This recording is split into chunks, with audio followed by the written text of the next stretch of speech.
Okay. So I'd like to welcome everyone to our first Fulbright Forum here with the Central Ohio chapter of the Fulbright Association. My name is Julie DiPaolo. I'm the current president. I am also at the Ohio State University.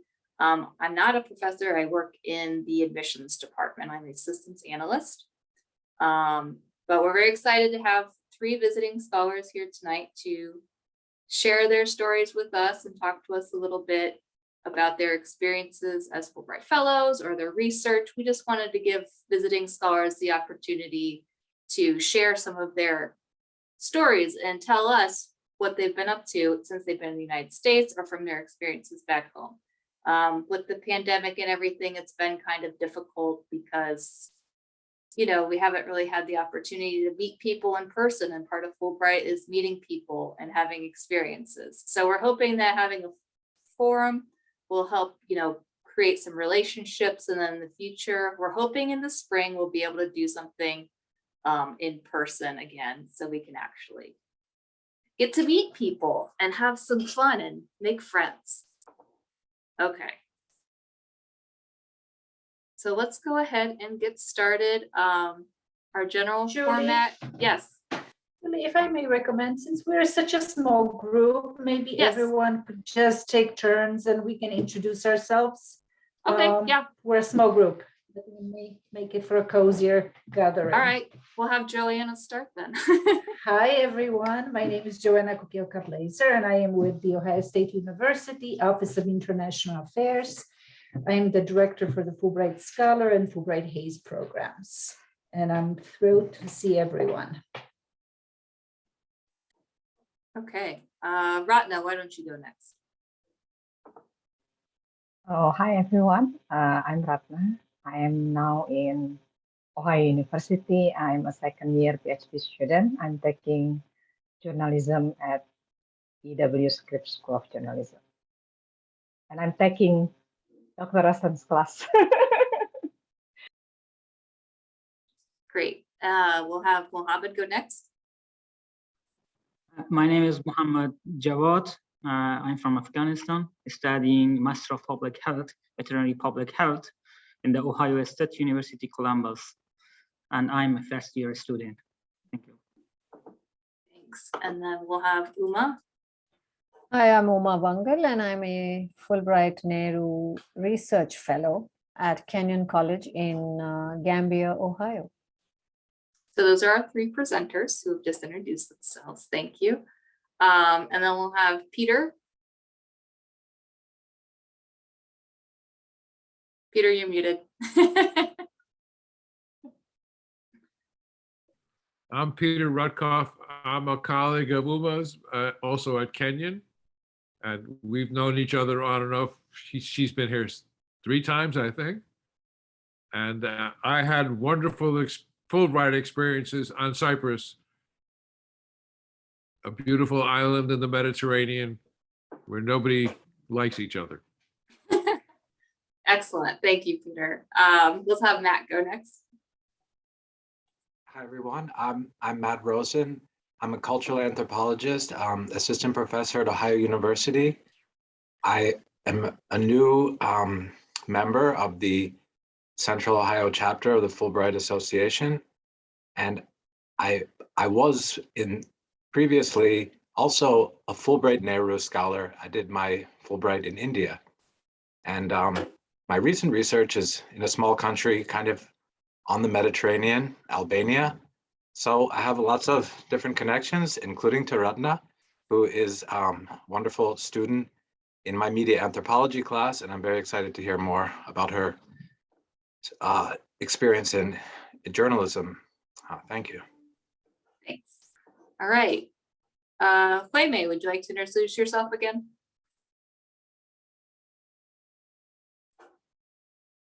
You are muted.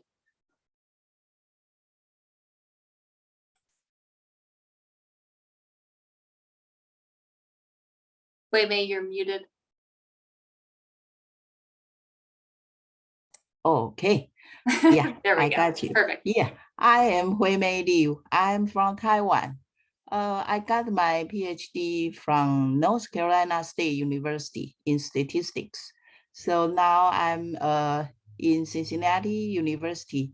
For my research now is focus on Alzheimer's patients, and I analyze the data. I wish I could find some useful a result for this kind of patients, and that the family can prepare early.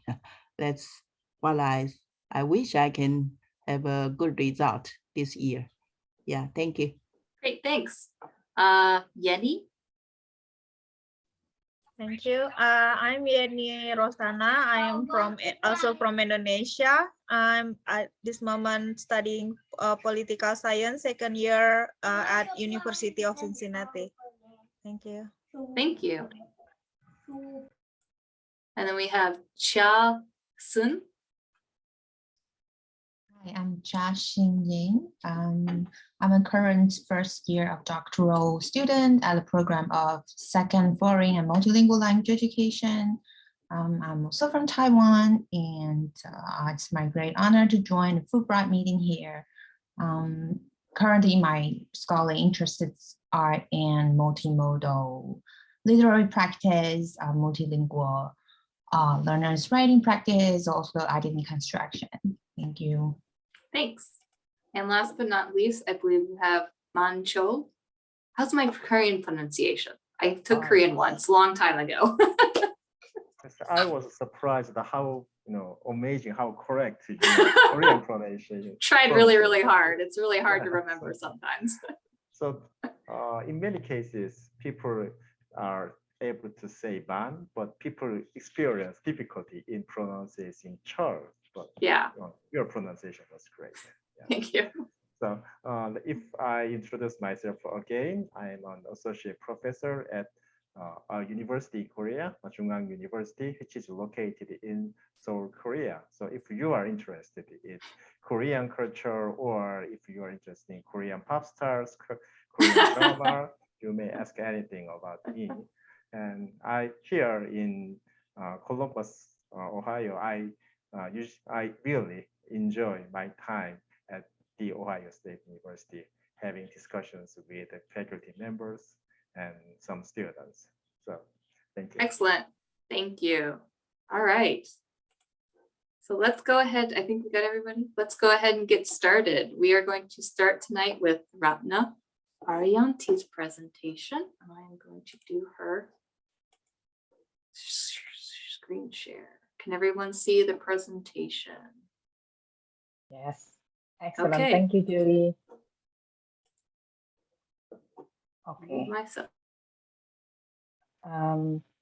Good evening, everyone. Thank you so much. Thank you so much for having me on this wonderful evening. I hope everyone stay healthy and taking care of themselves physically and mentally, especially because we are still in the middle of the pandemic. And I just got the news that the new variant is here already. So hopefully everyone stays safe.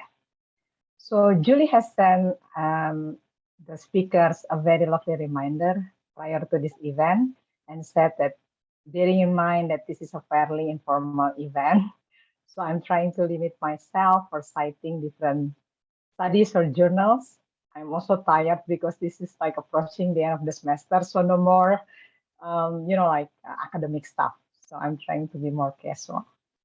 And also, as English is not my native language, I feel like probably sometimes my pronunciation is not really clear. So just stop me or asking me in the chat after that. I do feel like if I'm speaking in my own language, my real personality will emerge, especially my sense of humor. So I am now in the different one. Next, Julie. So basically, here are the topics that I will bring you this evening. Firstly, I will speak briefly about how did I end up in journalism, and what was the role I had in press freedom in the region in Southeast Asia. I'm originally coming from Indonesia. Then I will continue with challenges in Southeast Asia. Lastly, I will also talk about efforts that have been done and need to be strengthened to improve press freedom in the region. Next. So I was born and raised in Jakarta, in the capital city of Indonesia. Like a couple minutes ago, I chat with Julie about my experience living in Ohio, in Athens, and it's very, very different. As you see, like on the left side, we have traffic every single day. I grew up in West Jakarta, in a very modest neighborhood. I remember I had a very kind neighbor who ran a newspaper stall business in the early 90s. At the time, it was a very successful line of business. So he was considered as one of the rich family in the neighborhood. So he employed dozens of workers, and they started their day since very early in the morning to deliver newspapers and magazines. Internet wasn't there at the time, so people rely heavily on the printed media. By the time I can read, I regularly visited this stall and read different children magazines and comics. Then when my speed reading was improving, I expanded my reading to daily newspapers and politics magazines. He was so kind. He allowed me to bring new magazines so that I can bring and reading it at home. So from those readings, I traveled to different places, knew different cultures and views. I mean, like, I didn't have any role model as a journalist in my neighborhood because people are working in, casual walks usually. I believe this is also one of the reasons why I choose to study journalism in my undergrad. Then I continue my master degree also in journalism in the UK. Although I almost ended up taking economics and have a dream to work as an accountant before. Next, Julie. So, thank you. I started my career in one of the largest financial media in Indonesia. So it's like nicely compromised between journalism and economic right after I finished my undergrad. So believe it or not, this is a place where I first sending my job letter. So I never applied to different places before. This is the place where I had my first job interview. And this is the first place that hired me, as a full-time worker after I got my degree. So I ended up working with them for more than 10 years. I never changed my job. I don't know whether I'm loyal or I was being stuck, but let's stay with I was being loyal, because working as a journalist was really, really nice. I mean, like, I have a very nice working environment. My colleagues were very helpful, and sometimes you might hear the myth that the journalism was very tough industry. It was tough, but nobody was yelling to each other in the newsroom, so I can handle the pressures quite nicely. So I never think that I would like to change my job to different fields or different newsrooms. Also because my company was one of the media which paid a good salary for their workers. Only later I knew that not all journalists were treated the same way like my newsroom treated me at the time, especially journalists in the local provinces in Indonesia. So Indonesia is consisting of different islands. If you go like in the rural or local cities, often the newsroom didn't pay a salary very well with them. So these challenges brought me to activism. I joined with one of the most progressive union in the country, the Alliance of Independent Journalists, or AJI Indonesia. It has 40 branches. So my voluntarily work with them allow me to expand my network and also knowing gain understanding better about the challenges in Indonesia. In my weekend time, I started to teach in the private university. And around 3 years ago, I decided to leave journalism and shifting my career to teach. And also assisted the International Federation of Journalists, IFJ, in Asia Pacific to supervise monitoring press freedom in Southeast Asia. I quit journalism simply because personal reason.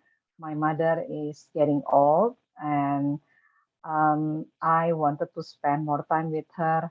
Um, and also because like by doing teaching and also working with IFJ, I can spend more time at home even before the concept of working from home is getting more familiar in the pandemic. Often the relationship between mother and daughter is very challenging, but we come to the agreement that we wanted to improve our relationship. So I quit journalism, leaving the place that I love simply because I choose that option. Next, Julie. But unfortunately, not all my colleagues in journalism left journalism industry or left the newsroom, the place that I knew, also become their passion for the personal reasons. Many of my comrades in journalism quit their job because of the pandemic happened and it affect media industry. As you see in my slide, there are several news coverage about the layoff in Indonesia. It happened in Jakarta Post. This is one of the main source of news stories about Indonesia, presenting in English. So this is like considered as big outlet in Indonesia. It was also shaking them, and they need to cut the number of the workers. And I cited one of the data from Telemedia last year. So as you know, it didn't only happen in Indonesia, but also in different countries. In Southeast Asia, as you see, Singapore, Malaysia, Philippines, and Thailand also faced same difficulties like my colleagues in Indonesia. So the number in Indonesia is around 1%, but I believe this is more than that. Next, Julie.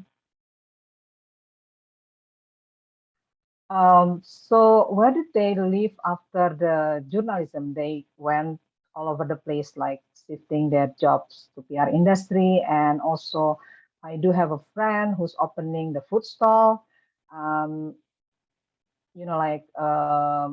selling groceries online and different things. It's really like a big shock for the journalism in the region, because even before the pandemic, the region was also very, facing difficulties in different, um, um, from different sources. So during the pandemic, one of the things that also becoming main threats for the press freedom is draconian law.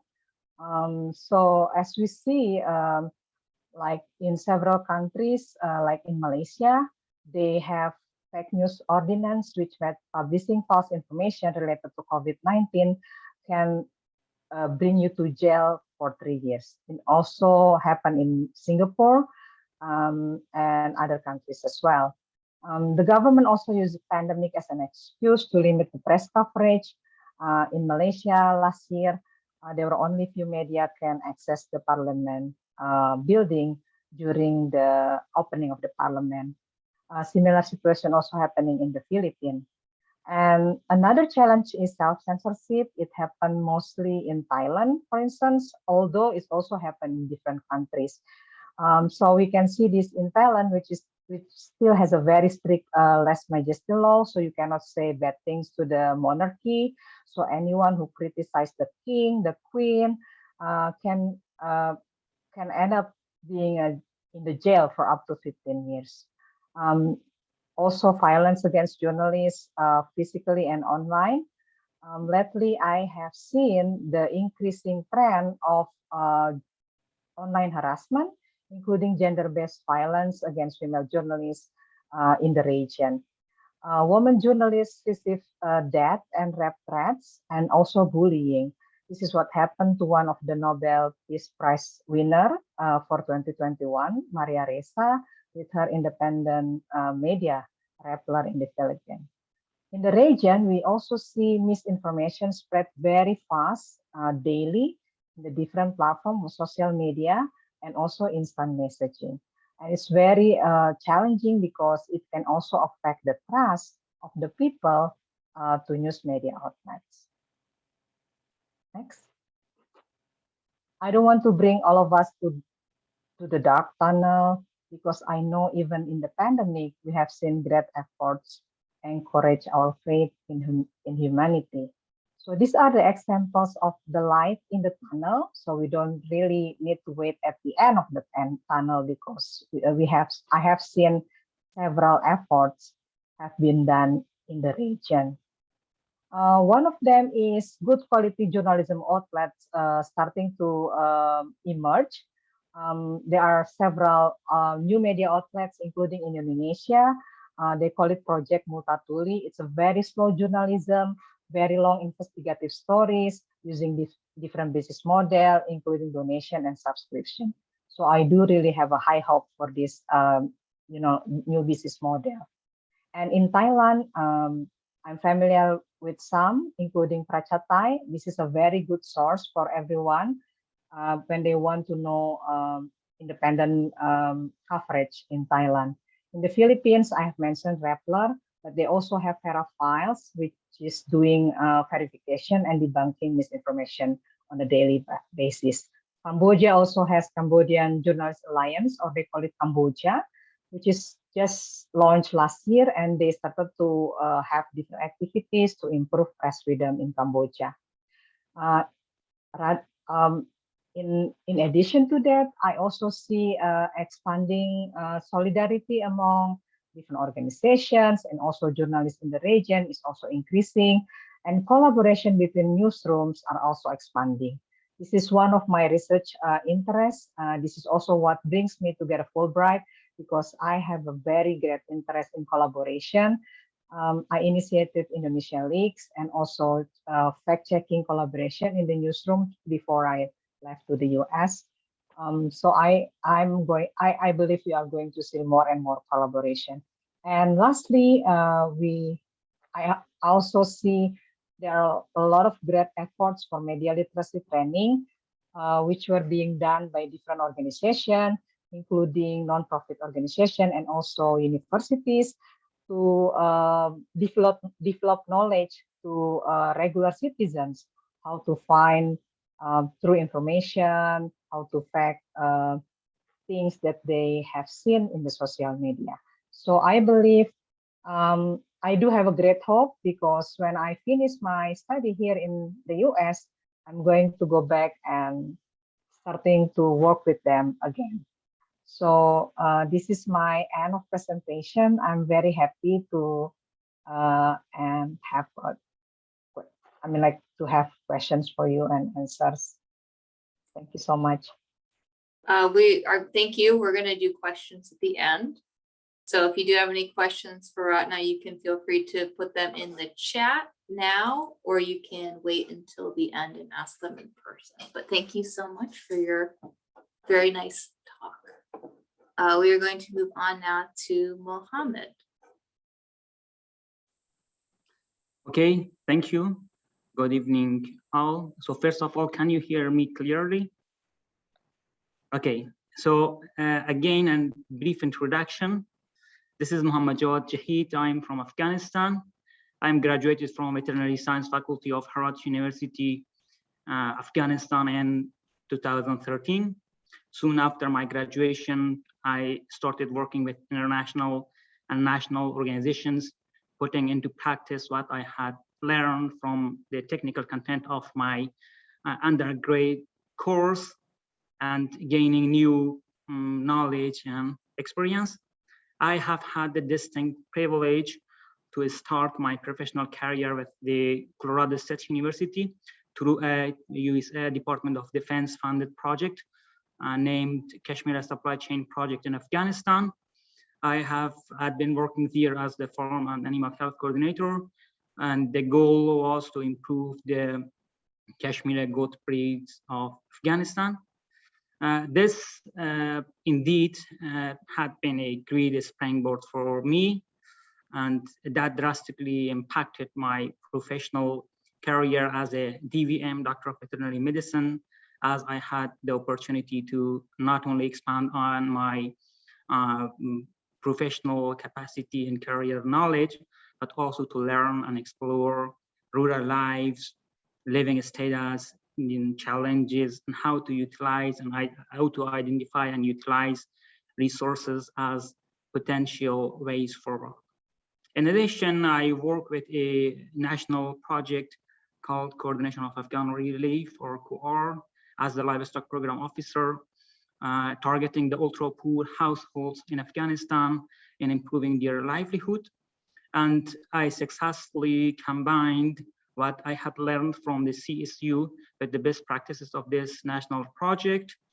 And this strategy of experientially based learning by doing drastically influenced my professional capacity, and I made my way to the Ministry of Agriculture, Irrigation, and Livestock through a UN-funded project, IFAT Asia. We had been working there with the goal of improving food security and economic status of poor rural households, particularly for the first phase of the project, targeting 57,000 ultra poor households or poor households across Afghanistan. And I have been working there as a team leader, leading a team of 60 professionals for almost over 4 years. And recently, before coming here, I was working there as a project officer, leading a project, again, a livelihood project for the subsistence and improving livelihood of the rural people there. Besides of this position in my organization, I also have been working voluntarily as the program focal person for the knowledge management and policy, as well as the Farmer Learning and Resource Center focal person for the Ministry of Agriculture, Irrigation, and Livestock, covering Herat province. I was also voluntarily teaching at the Herat University Veterinary Science Faculty, which was a work-related activity and also personally fulfilling. And I also, on a personal base, I have been doing or exercising boxing as well. And yeah, I was a professional boxer. During all these years of service and experience, I have been interacting with the communities, rural people, contributing to improving food security and economic status. I have learned a lot from them, and I have happened to discover something that has changed the course of my professional life. I discovered that our rural people have been experiencing huge livestock losses through diseases outbreaks for years. As livestock remains the principal subsistence source of our people, rural households, diseases directly impacts their livelihoods. So it was therefore logical to concentrate upon the root causes of these outbreaks and diseases, and avoid and try to stem or prevent further outbreaks in order to reduce financial, personal, and status losses. I believe that taking that huge step requires an equally huge step for me in advancing my knowledge and professional skills to address this challenge professionally. And that was the intention behind my application and determination for a Fulbright scholarship, which is the most prestigious, highly competitive, and worthy of all, and a dream of each student and scholar in my country. So having this opportunity, let me thank and appreciate USA for their generous supports providing Fulbright scholarship for our Afghan people as well. And so that's from IIE and Fulbright organization, supporting, guiding, and mentoring us throughout the process and through our transition from Afghanistan to the United States. However, there is some gossips that USA is going to cancel Fulbright scholarship from Afghanistan due to these recent changes and tragedies. So I'm kindly requesting USA to please do not cancel this from Afghanistan. If so, dreams and hopes of plenty of extraordinary and outstanding individual for this privilege won't come true. Please don't let that happen. So come back to the point, I got accepted as a Fulbright guarantee in 2020, and that was such a privilege and pride that words fail to express. We and my family, friends, and I were very happy for that. And it was expected and supposed that I came to the United States in 2020, but you know, COVID-19, public health crisis, and its negative impacts didn't allow me and my fellow cohort members to travel to the United States. And for that, our program deferred to 2021.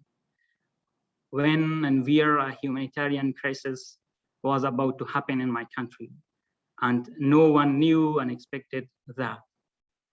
Sadly, the more my travel time to the United States approached in 2021, the worsened security situation got there.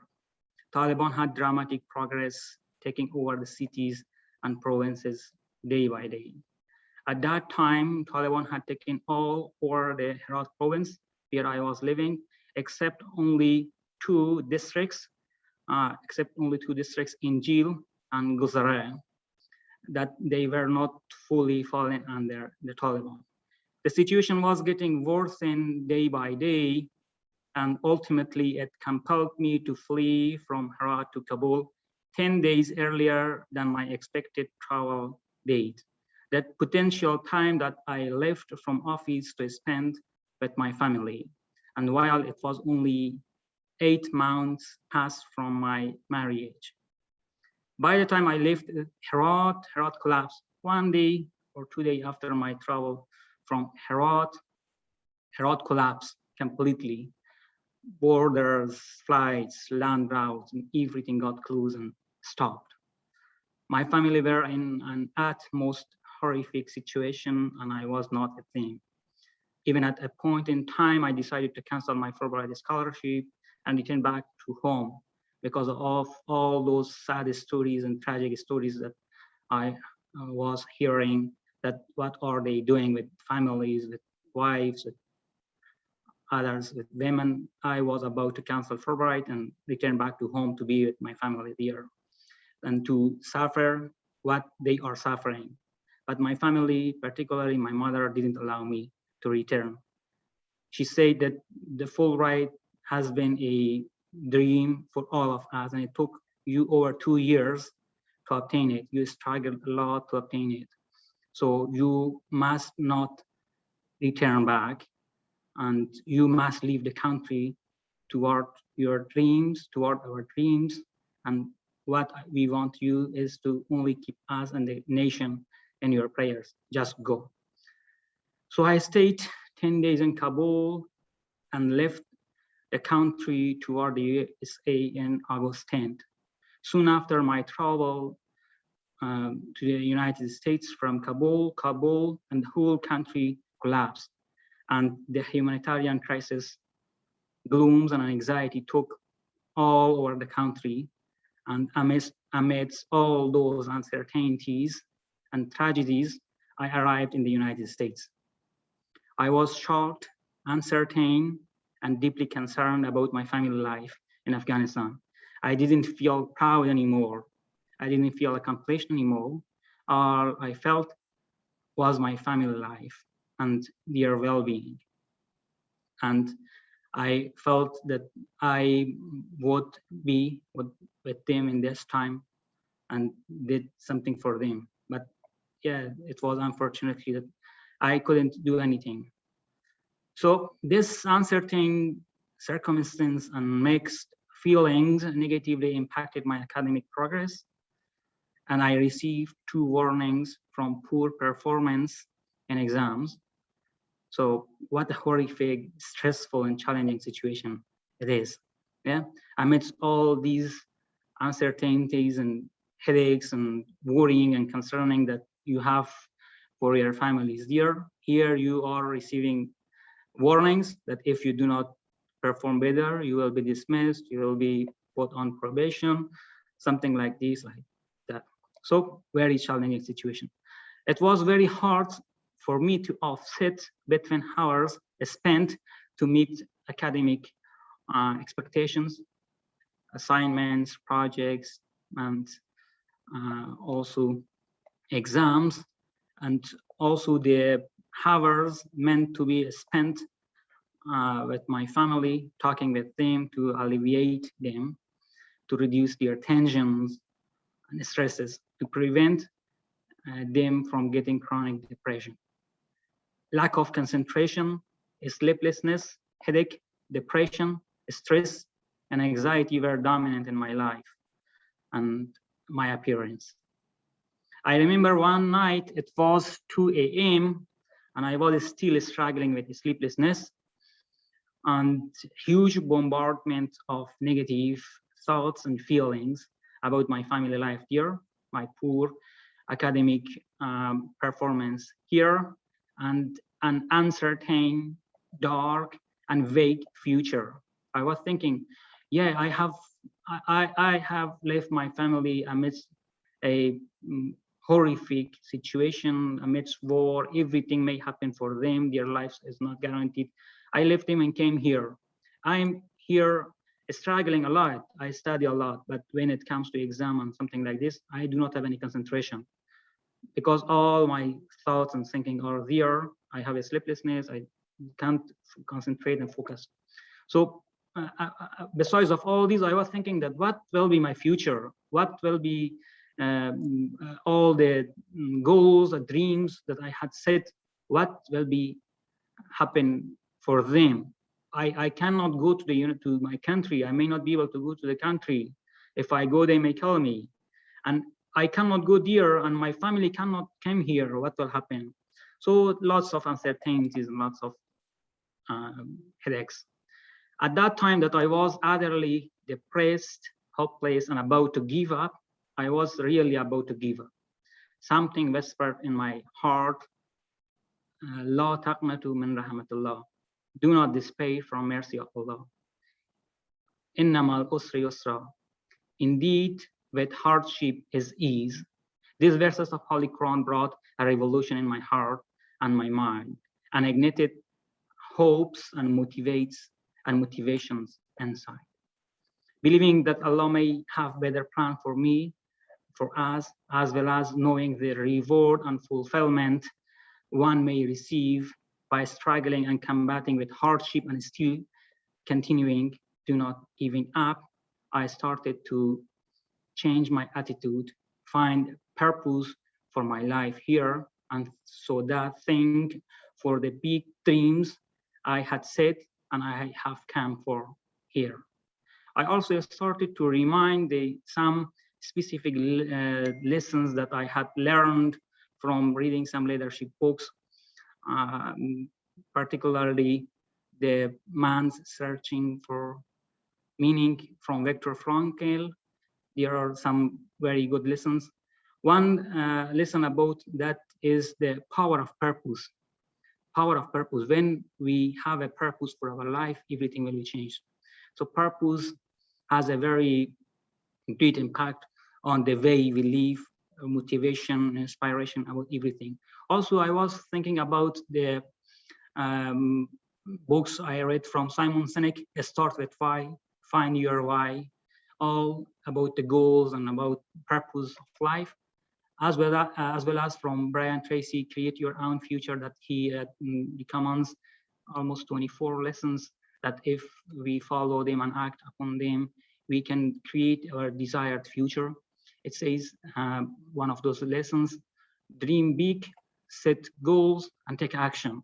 So I was thinking about these and their importance, and how they have great impact on our motivation, how they can motivate us to, okay, hardships are hardships, but we should not give up. Also, a very good quote about from the Viktor Frankl's book, there will be suffering. It is how we react to suffering that counts. I was thinking about these for almost a couple of minutes, almost half an hour. So thinking all about these, I woke up. It was almost 2:30. I remember very well. I woke up at that time, washed my face, and I started to think for a resolution to change my attitude, to change the way right now I am, because I saw that with this situation, I can't go anywhere or I can't make anything. I said, okay, if there is no sleep, why you just laying down and thinking a lot about this? Why you do not substitute these hours of sleeplessness with a potential hours of studying? Also, I think that if I'm not at this time with my family, so at least being here, I can financially help them. At the time that you know that almost 99% of population there has lost their jobs, and those minor populations that are still having their jobs, teachers, they haven't been paid for the last 4 months, and also there is a economic inflation there. Costs of primary life necessity has almost been trifold and even more. I said that, okay, if I'm not there, at least in this aspect, I can help them. And at least I know that a portion of my family concerns are reduced now. They know that their loved one of their loved ones is safe right now. So I was thinking about this, and having all these thoughts in my mind at that time, I changed my attitude, and I see that things are changed. Additionally, with the support of God, I faced to such sterling personalities here in the United States that per se changed my personal and academic well-being. My academic advisor, Dr. Armand Jaheed, my OIA advisor, Carolina, my OIA other colleagues, Amanda and others, IA advisors, professors, classmates, and friends, they helped me a lot in settling in and adjusting to the US personal and academic life. They generously provided sage advice, guidance, supports, tackling the huge burden. I am thankful from all those great people around me contributed on these and gave me a sense of belongingness. Now stresses are greatly alleviated, my academic performance is highly improved, and my US life is well adjusted. I see myself pacing purposefully and confidently toward my academia, gaining knowledge and skill sets required for a professional public health practitioner. At the end, I'm positive that the knowledge and support networks that I will obtain and acquire from this Fulbright opportunity in the United States will provide me with the additional advantages of returning to Afghanistan and apply my learning in a systematic manner replicable by my peers. In addition, I will have greater opportunities to apply for senior positions that allow greater influence over policy planning and implementation of meaningful interventions that will empower rural communities to take certain factors into their own hands and making the control and risk management of potential infecting agents least damaging. Thank you. That's all from me, from myself. Thank you for sharing your story. That was quite something. I really appreciate you being able to share that story with us. And I shared in our chat here, for any of our Fulbright members, there is active advocacy right now to stand with the Afghan Fulbrighters. You can sign that and show your support. Thank you. Yes, thank you for sharing your story. I'm sure you're going to have lots of questions here at the end. I'm here. My pleasure. Thank you. Thanks. Okay, and our last presenter, we have Uma.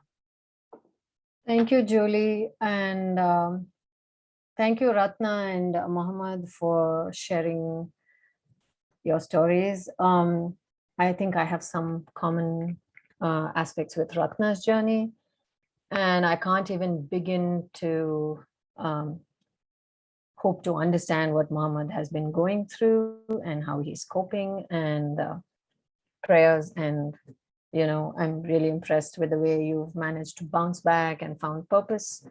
Thank you for sharing that with us, Mohammed.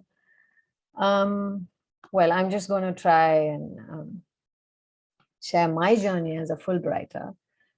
And I think one of the things that some of you already know is that I'm not a first timer. This is me in India in the film school where I teach. And these are my students and colleagues over there. I'm not a first timer, but my journey began quite serendipitously. You know, I want to like quickly jump back about 9 years in Chennai, which is my home city, which is the capital of a South Indian state of India.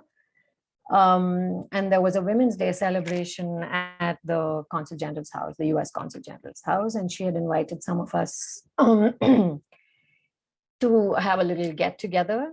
And the person who runs the Fulbright program in my city said, I was in the process of applying for a Fulbright scholarship. And so she was like, there is someone you need to meet. And this is Professor Wendy Singer from Kenyon College in Ohio.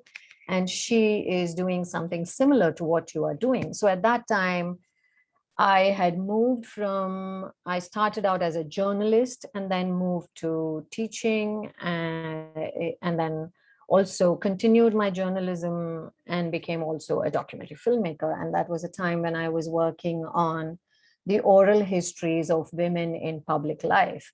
And it so happened that Professor Singer was studying the early women in public life in South India. And so we had a lot of things in common. We were using the same resources. And so we got very excited and spoke to each other. And funnily enough, bonded and became good friends based on what films we didn't like. And so at one point she was like, oh, I hear you're applying for a Fulbright. You must come to Kenyon. And I was like, what is Kenyon? Where is Kenyon? And then she described the college and then sent off a letter to me. And then I was here. 2013, I came into Kenyon. But in my other life in India, these are some of the things that I do. I teach films, I teach journalism at the Asian College of Journalism. I teach filmmaking and film production at the L.V. Prasad Film Academy. I'm a film critic. I have a column in several online sites and in newspapers where I talk about cinema. I'm a public speaker, often speaking about gender and gender representations on screen, in media, and so on. I curate film festivals, I curate media events in my city. Apart from that, I'm also a yoga therapist. I do mandala art. And being an oral historian means that I also tell stories. And because I'm a woman and I'm concerned about the kind of issues that many women, particularly women in media, face. And so that's where I was finding a lot of interesting things that Ratna was sharing with us. And so I ended up becoming a gender activist. So when I came to Kenya, I must say that a new world opened up to me. While I brought in the world into Kenyan in the sense of I was talking about Indian cinema, South Asian cinema, world cinema that many of the film majors and other students on campus had not even known about. So in a way, I kind of introduced other cinematic traditions to this campus. But I learned so much on this campus that I ended up becoming very, very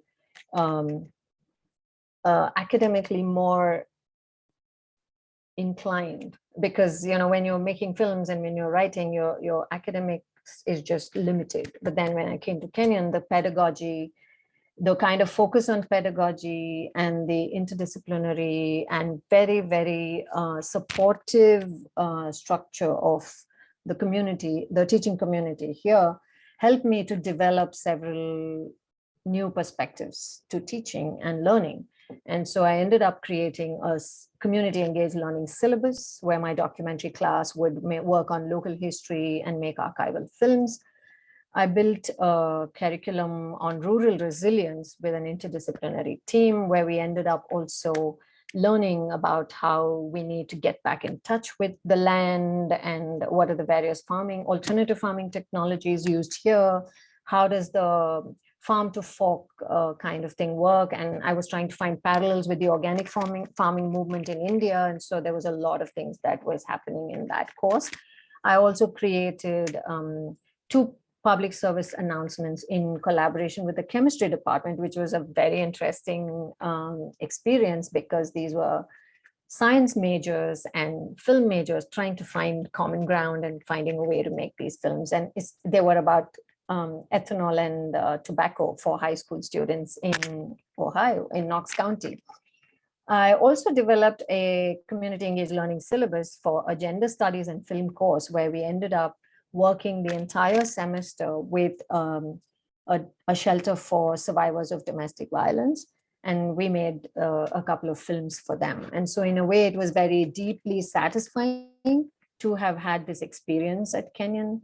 We also had a whole lot of other, community engagements on campus. And so this kind of made my first experience as a Fulbright teaching fellow so fulfilling that I was extremely, grateful for that opportunity. And then it so happened that Kenyon decided to invite me back as a visiting professor for 3 years. And I did come in and I did a lot of work here and then went back and continued with my work at home and, all the things that keep me occupied back home. But then there were these 3 projects that I had kind of started at Kenyon and left midway.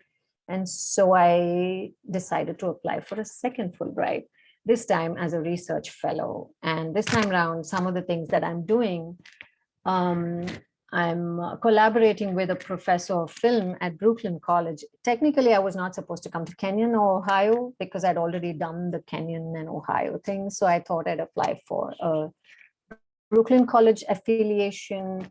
And that was the original proposal. And that was what got selected. And again, like Mohammed, it was supposed to be in 2020, but because of the pandemic and the lockdowns, it got deferred to fall of this year.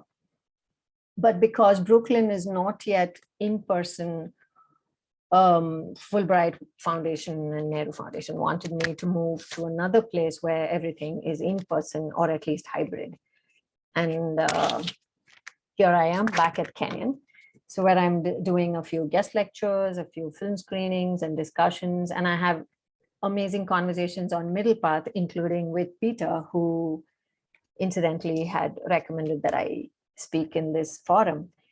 But I'm here also to complete research on a book that I'm working on with Professor Danto of Brooklyn College, where we're talking about how to present transnational identities with the increase in social media and the whole world literally being able to communicate. And also, as Ratna had pointed out, with all the misinformation, misrepresentation of cultural identities, the kind of misconceptions that abound about different cultures and identities, we are looking at developing a global gaze.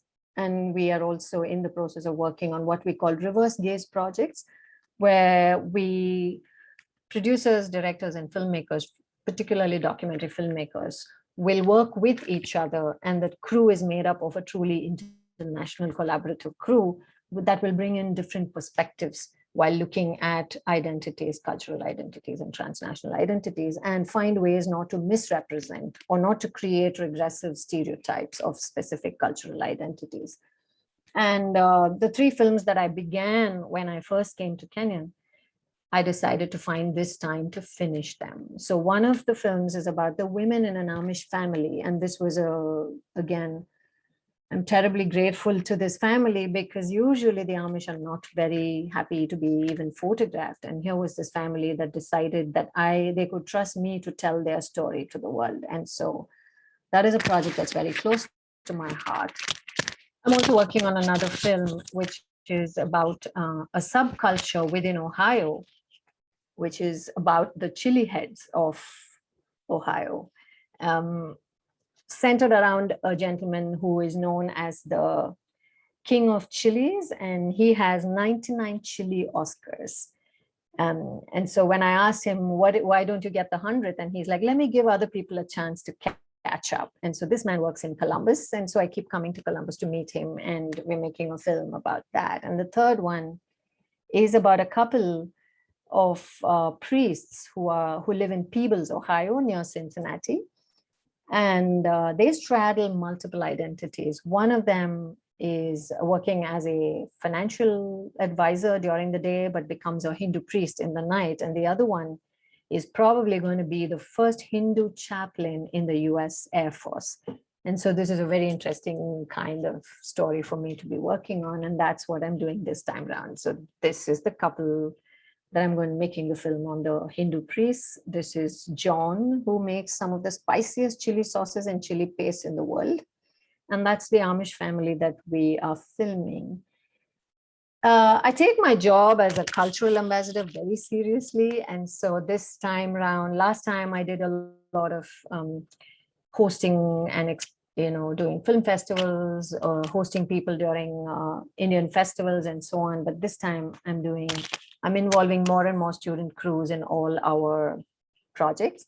And I'm also offering meditative mandala classes from this week till the exams are done, just so students who are stressed out, anyone in the community who's feeling stressed out, can come to this.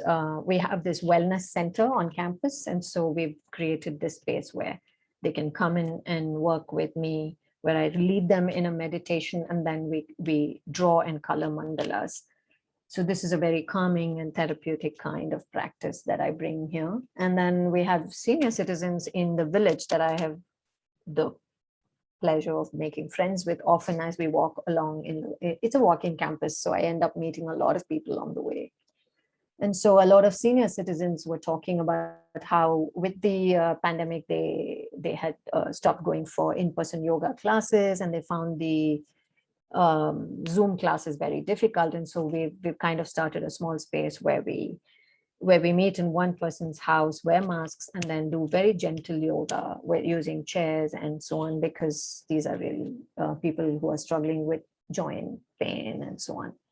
I'm also next week hoping to finish a gender writing workshop with survivors of domestic violence at the Berkeley Story Center, which is also celebrating the Violence Against Women campaign. This is something I've been doing for 10 years now, where I've been heading the Violence Against Women campaign in my city. And so this is something I'm not doing this year because I'm away here. And this is my way of continuing that work too. I don't want to give up my gender activism when I'm here.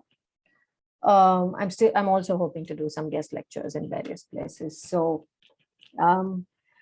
hoping that I can make a difference in this time in a different way, not the earlier time it was just teaching, whereas this time it's about research and engaging more with community and so on. If we have the time, I thought I could share it with you. Julie, you need to tell me if we have time. Sure, go for it. Let me optimize the screen. I'm going to stop sharing for a second. And optimize for screen share. My heart was filled with much confusion. Can you hear the? And sometimes such deep despair. I often gazed up at the stars or out across the thoroughfare. I wondered really what's the Turkey is reason Ratna. of our death or of our birth. It's Jesus Christ. It's Jesus Christ who came to earth. In the shop you will see Dad and Grandpa working busily. They wear a smile wherever they go, Dad tends the turkeys and runs to and fro, while Grandpa works so hard each day and likes to go biking on the trailway. Oh, how they work the whole day long, it seems they don't do anything wrong. So I'm just going to forward because I just wanted you to see what I'm doing. It's been fascinating to get to know this family and these young women of that family, particularly Naomi. Mosquito. She is in the last year of school and very soon will I can't say it. stop Walking stick. going to school. Leaves. So Stop. Eagle. Sun. Mushroom. I'll put it on. Other times we just decided to have it a little. and Interesting, fun to do. Do you sometimes feel tempted to taste the sauce? Well, sometimes, but it's really hot. That's true. That part. That part was always fun for our children as they were growing up to crank that through. They like to do that part. Yeah, it's very coarse. Should I just go and make the... Yeah, just get the vitamin single. And then we'll just put it from the Vitamix into our jars. Yeah, when's your birthday, Naomi? It was, I was 12 on July 24th. Oh, cool. Yeah, Oh, so... She's still a scholar. Yeah. Sometimes such deep despair, I often gaze up at the stars far out across the thoroughfare. I wondered really what's the reason for our death or of our birth. It's Jesus Christ. It's Jesus Christ who came to earth. It's Jesus Christ. It's Jesus Christ who cleansed my heart and made me whole. It's Christ the Lord. It's Christ the Lord. Oh, let the hallelujahs roll. His name is wonderful. Counselor, it's written on my soul. Oh, let the hallelujahs roll.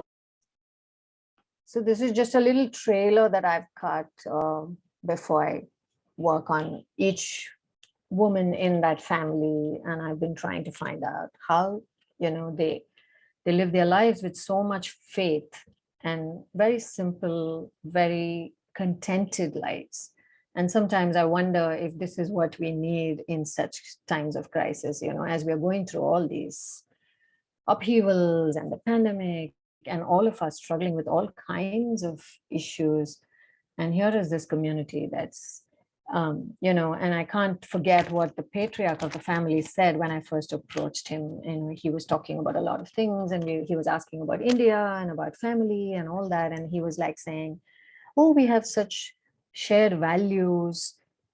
We seem to have similar respect for elders. We family is very important, and all those things. And then it brings home the fact that we're all the same. We look different, we speak different, we eat different food, and but at the core of it, we're all the same. And I think what better way to understand that. And he said, I trust you to show the Amish to the world, not as oddities, not as weirdos, but as real people who have faith in God. And so for me, I think that's a huge responsibility. While at the same time, because of my gender activism and gender studies and film background, I do want to explore and see what is it that keeps these people so contented. And so I'm hoping to finish the film while I'm here this time.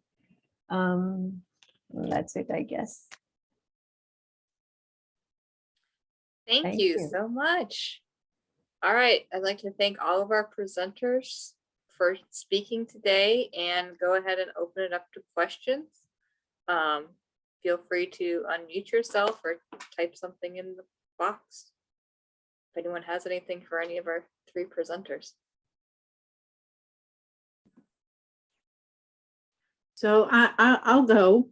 Actually, I just am so thrilled that you all joined our group tonight and shared your stories. And I'm just so grateful that you all pursued the Fulbright opportunity, because I think this kind of exchange really, it's these small, it seems small, but really these kinds of exchanges, I feel like, is what makes the world a better place. And, you know, in a time when you check the news and it's always horrible, your stories really make me feel like there is some good in the world, right? And there are reasons to be optimistic.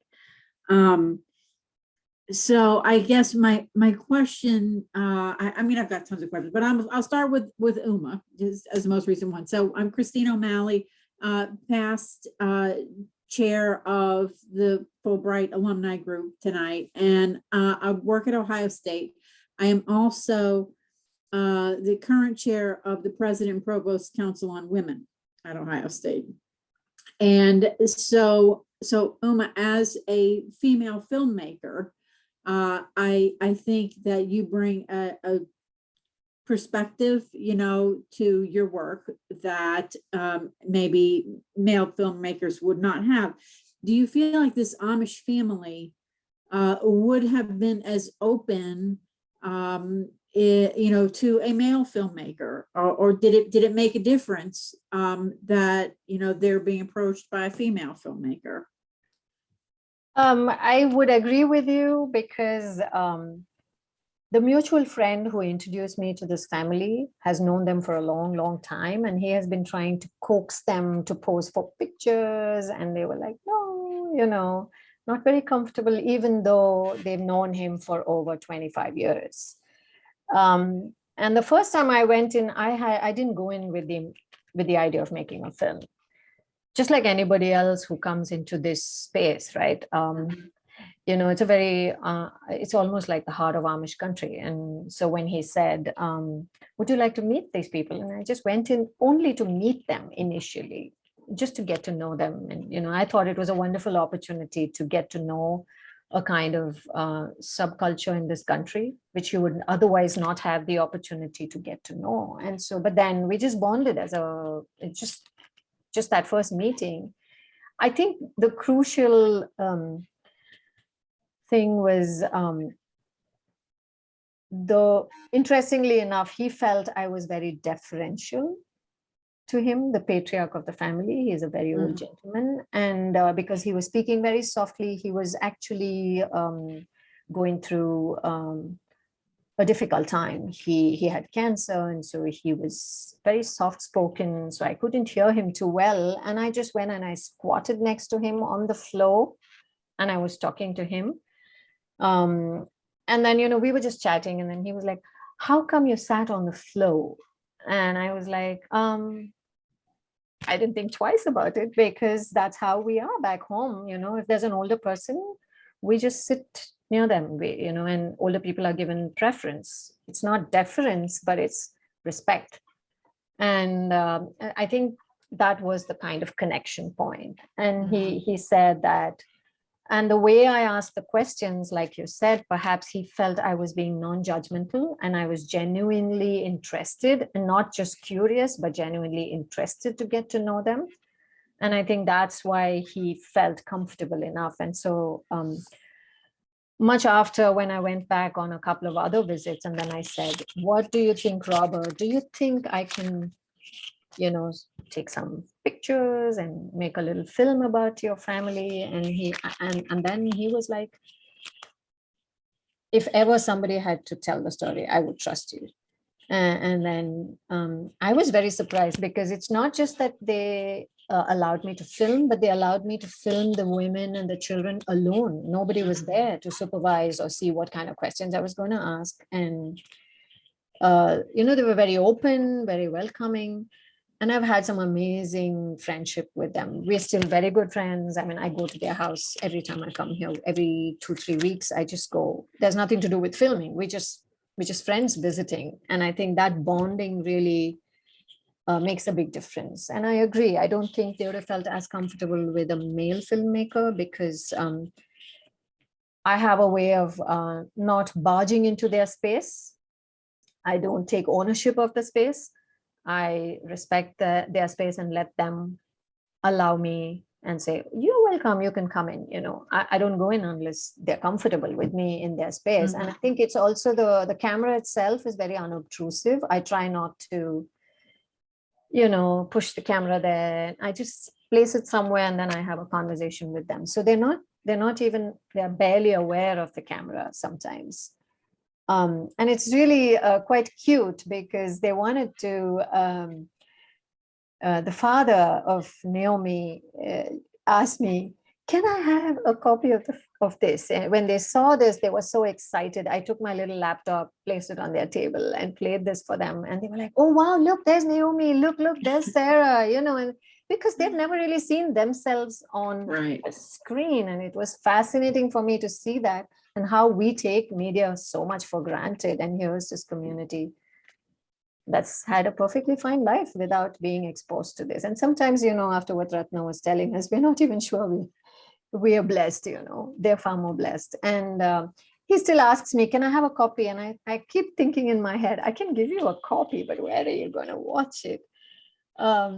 So it's quite cute. And I really love this family now. They're like friends. And they're like another family in Ohio. So it's been a wonderful experience. Somebody else has a question. Seeing the beautiful life of the Amish, what do you think? If the girls want to, yeah, this is another question that automatically arises, right? I'm like,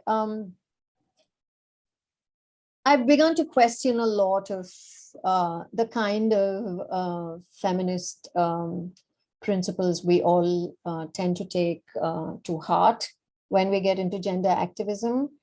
And I think the pandemic, if nothing else, has taught us that we may have to shift all our perspectives, whether it comes to gender, whether it comes to economy, whether it comes to, just our way of life and the kind of stresses we bring into our own lives. And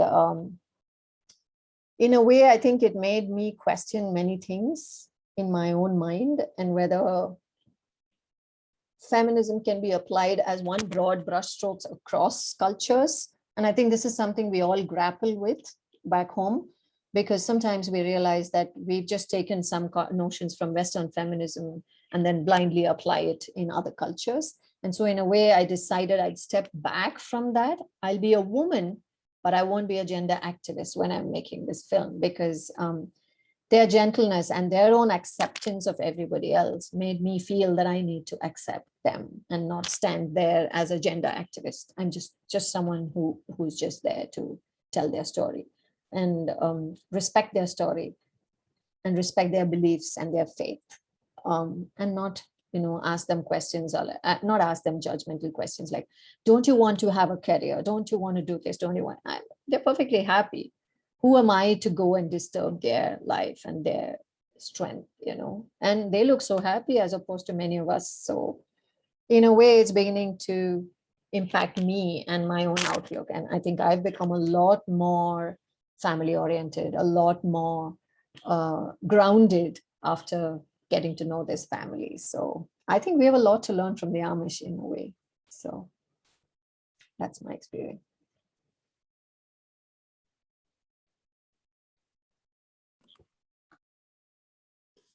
Do you have any other questions for anyone?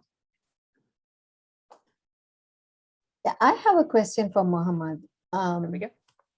So how often do you get to speak to your family, Mohammed? Thank you. Every night. Every night I speak with them, yeah. Yeah, I have an Afghanistan student, and we were finding it difficult because he couldn't come online for classes in India, in the College of Journalism. And then one or two times when he did come online, we could hear all kinds of noises. And he was saying, I'm in a bunker and I'm trying to somehow attend class. He couldn't put on his video. And we were saying that there is no way we even understand that experience. We talk about lived realities, we talk about experiences, we talk about so many things, but I'm truly humbled by your, that little experience of that half an hour that you shared with us at 2 p.m. in the night. I think it's amazing that you have looked inside yourself and found that strength to find your purpose. I'm really, truly humbled. Thank you. Thank you. Yeah, we as human beings, we should try to adapt with the situation, either hardships or not. We should try to not give up, continue. Life is about that, about challenge. Every one of us, anywhere in the world, in any age or any circumstance, status, they have their own challenges. It is the way how they encounter that, how they address that. So yeah, there are challenges, but we should not give up. Thank you. So Mohammed, I used to work in the College of Public Health, and I used to work with Dr. Howitt, in fact, on some of his projects. My background's communications and marketing, and so I would work with him to promote some of his work. And I'm just wondering if you feel like these experiences of the last few months that you were describing, how they might inform your view of public health, you know, and the work that you're doing in the public health space. Do you think that will make a difference in how you approach your work?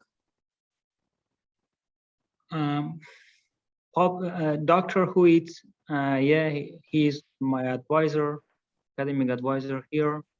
And I didn't have a particular experience in public health back in my country while I was there. I was working in higher positions, only managing and leading a staff on project and something like this. But here, when I came here on public health and studying public health, you know that there are in the United States, studying a master degree, particularly in public health or medicine, is very difficult. So it was kind of tough for me, but yeah, Dr. Huid, he has a very good experience and vast experience in public health and zoonotics, these stuffs like these. He helped me a lot. And yeah, right now, as I told, I'm seeing that I'm facing confidently and more purposefully toward my studies, public health, and also we are going to have a shared project working for developed countries and for the antimicrobial susceptibilities, like antimicrobial resistance. He also have me in that project. He will have me in that project as the data, as a surveillance data analyzer and someone that, and also reporter. I will work with him on that project as well. And yeah.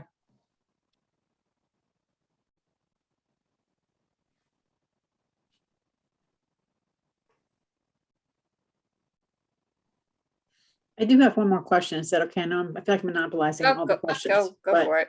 No. This one's for Ratna. So I feel like I have something in common with all of our speakers tonight. And so Ratna, that includes you, because I started my career in journalism. So I was really intrigued by something you had on your slide about media literacy. And I guess I'm wondering if you could talk a little bit more about that, about, you know, the media literacy as a consumer of media, you know, where are you seeing that we are lacking as consumers of media? And where do we need to have people be more literate? I mean, about what they're consuming, you know, how to tell if something they're reading is made up or factual or, you know, any of that. Can you talk a little bit about that media literacy aspect? Thank you, Christine. So even I'm here, I'm still actively involved with media literacy training in Indonesia. We did it online. In fact, we are now developing the curriculum for the next training for students and also regular citizens. So things like, where do you go if you want to check the photo? So I mean, like, I also deal with my mother because when I live with her, I know that everything's spreading in the internet. She will take for granted, and she will say, "Oh, I see this." Like, I'm a fact checker, but also like one of the biggest obstacle for me is convincing my mother at home. Do not trust this. Like, If it's on the internet, it must be true. yeah. um, so like doing simple things like using the Google reverse image.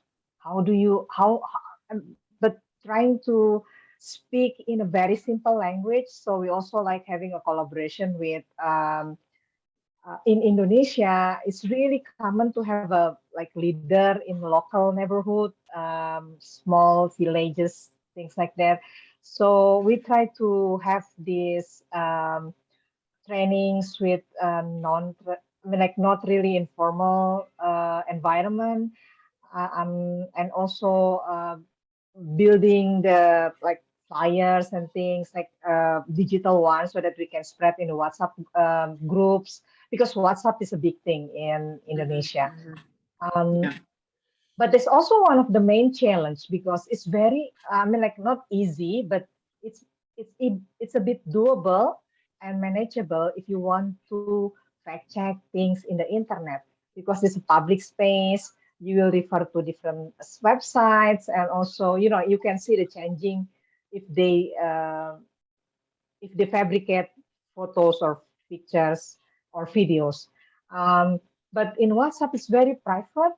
So it's very hard for the fact checker to go inside the groups, and to be involved in the discussion as well. So things like religious, like WhatsApp groups, for instance.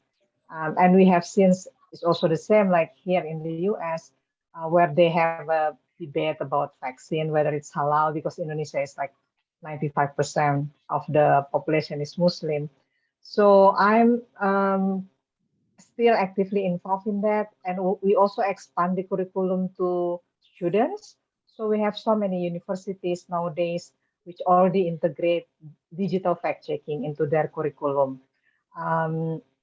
Like we divided the skills into a semester. So how do you refer if you have, like confusion whether you want to verify this information, what kind of tools that you want to use. So the different tools will be taught in a different level. So if the university, so we develop different curriculum than the regular citizens. We also collaborate with religious leaders. So, like to be able to integrate this fact-checking awareness in their preaching when they do like Friday prayers or, regular conversation with their groups. Yeah, we are still heavily depending in the funding. So the some organization like the fact checker that I talked earlier, we got a funding from, unfortunately, from the companies who are also creating this problem. So like greenwashing. But I'm happy. I'm at least like this is like the things that that I'm still doing now, even like even far away and also different time zone. I'm really enthusiastic to still continue with this work. Hopefully, I can answer your question, Christine. Thank you. Okay, we're coming up on 8:30. So if we have one last question at all, or we can be done. We'll see if anyone has a last question.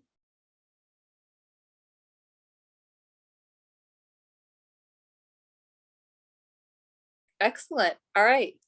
I'd like to thank our three presenters again for sharing your presentations. We appreciate it very much, and we're very happy to have you here in Ohio. Hopefully we'll be able to meet some of you this spring in person.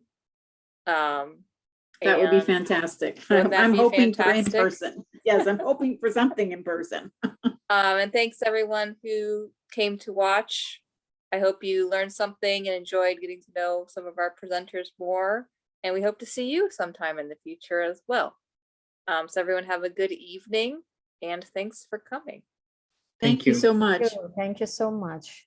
Thank you so Thank you. much, Thank you, everyone. everyone. That Thank was you for wonderful. coordinating everything, Julie. You had to keep talking to all of us and get Oh, everything. you're very welcome. It was a pleasure. Yeah. Thank you.